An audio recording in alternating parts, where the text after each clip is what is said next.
बिस्मिल्लाहिर्रहमानिर्रहीम। अस्सलाम वालेकुम व्यूवर्स, मैं हूं आयशा और आप देख रहे हैं स्पाइस ट्विस्ट। दुआ है कि अल्लाह ताला आपके रिज़्क़ के हलाल में बरकत पैदा करे। व्यूवर्स, आज मैं आपके साथ खोया बनाने की सही रेसिपी शेयर करूंगी, किस तरह आप आसानी के साथ घर में खोया बना सकते हैं। कुछ लोग इसे बहुत ही कॉम्प्लिकेटेड बना देते हैं, बहुत मुश्किल समझते हैं खोया बनाना, लेकिन ये बहुत ही आसानी के साथ बन जाता है। इसमें आपको हार्ड वर्क नहीं बल्कि स्मार्ट वर्क करना पड़ता है। इंशाल्लाह मैं आपके साथ बहुत ही आसान और ज़बरदस्त रेसिपी शेयर करूंगी, साथ में कुछ टिप्स एंड ट्रिक्स भी आपके साथ शेयर करूंगी ताकि आपकी जो रेसिपी है, आपका जो खोया है, वो बहुत ही परफेक्ट बनकर तैयार हो। तो चलें रेसिपी को बनाना शुरू करते हैं। सबसे पहले हमें खूबसूरत सी कढ़ाई लेंगे, उसमें हम 2 किलो दूध शामिल करेंगे। दूध को आपने अच्छे से छान लेना है। यहाँ पे मैंने खुला दूध इस्तेमाल किया था, क्रीमी दूध, इससे हमारा खोया बहुत अच्छा बन जाएगा। उसके बाद आपने चूल्हा ऑन करना है। पहले हम दूध को बॉयल आने देंगे। 2 से 3 मिनट के अंदर अच्छे से बॉयल आना शुरू हो जाएगा, तो आपने इसको कवर करके मीडियम फ्लेम पे आपने इसको पकाना है अच्छे से। जब ये पकना शुरू हो जाएगा तकरीबन 5 से 6 मिनट के बाद, तो आपने चम्मच हिलाना है। शुरू में आपको इतनी जरूरत नहीं पड़ेगी चम्मच हिलाने की, आपने जस्ट इसको मीडियम फ्लेम पे पकाना है। अगर हमारी हाई होगी तो इस तरह से दूध जो है वो बाहर आएगा, तो हमने इस चीज़ को अवॉइड करना है और जस्ट मीडियम आंच पे ही हमने दूध जो है वो पकाना है। दूध जब अच्छे से पकना शुरू हो जाएगा तो हमें इतना इसमें चम्मच चलाने की ज़रूरत नहीं है, क्योंकि शुरू में दूध अभी जो है वो तकरीबन पक रहा होगा, तो इतनी हमें ज़रूरत नहीं है मेहनत करने की। जो भी बुलाई वगैरह होगी वो आपने साथ साथ चम्मच के साथ दूध के अंदर शामिल कर देनी है। आहिस्ता आहिस्ता ये पकेगा, तकरीबन 12 से 15 मिनट ये लेगा, तो दूध जो है वो गाढ़ा होना शुरू हो जाएगा।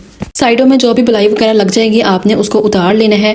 जब 15 मिनट के बाद हम देखेंगे हम दूध जो है वो काफ़ी हद तक गाढ़ा हो गया है, तो उसके अंदर हम 2 टेबलस्पून घी के शामिल कर देंगे। घी हम शामिल करेंगे यहाँ पे और उसको अच्छे से मेल्ट होने देंगे। घी जब हम शामिल करेंगे यहाँ पे इस पॉइंट पे आके आप चाहें तो चीनी भी शामिल कर सकते हैं, लेकिन इस खोए को मैंने मुख्तलिफ रेसिपीज़ के अंदर इस्तेमाल करना था, तो मैं इसमें मीठा नहीं शामिल करूँगी।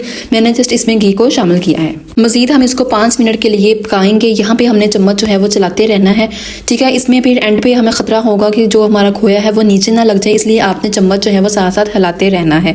बगैर मेहनत के मिनटों में हमारा खोया जो है वो बनकर तैयार हो गया है, बहुत ही आसानी के साथ। ना ही हमें इसमें बहुत ही मेहनत करनी पड़ी है और ना ही बहुत सारी चीज़ें हमने इसमें शामिल की हैं। सिर्फ कुछ ही मिनटों में हमारा खोया तैयार हो गया था। इसको आपने थोड़ा सा ठंडा कर लेना है और जिस बर्तन के अंदर आप चाहें उसको इसमें शामिल करें, और आपने इसको पंखा चला के तकरीबन 10 से 15 मिनट के लिए आपने इसको खुला छोड़ देना है।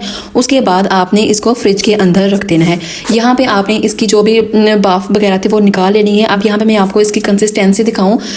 गरम जब ये कंसिस्टेंसी इसकी थोड़ी सी पतली होगी, ठंडा होने के बाद ये थोड़ा सा सख्त हो जाएगा, तो आपने तकरीबन 20 से 25 मिनट के लिए इसको फ्रिज के अंदर रखना है। 20 से 25 मिनट के बाद फ्रिज से हमने इसको निकाल लिया है। अब हम छुरी की मदद से इसके किनारे जो है वो साइड से अलग कर लेंगे और इसको एक प्लेट के अंदर शिफ्ट करेंगे, और मैं आपको दिखाऊंगी कि कितना परफेक्ट माशाल्लाह हमारा खोया रेडी हुआ है।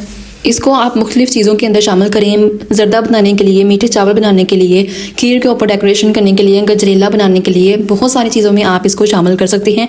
आपने एक दफ़ा मेरे कहने पर इस रेसिपी को लाजमी ट्राई करना है। उसके बाद आपने मुझे इंस्टाग्राम पे हैशटैग करके भी बताना है कि आपको ये रेसिपी कैसी लगी। ओके जी, दुआओं में याद रखिएगा। अल्लाह हाफिज़।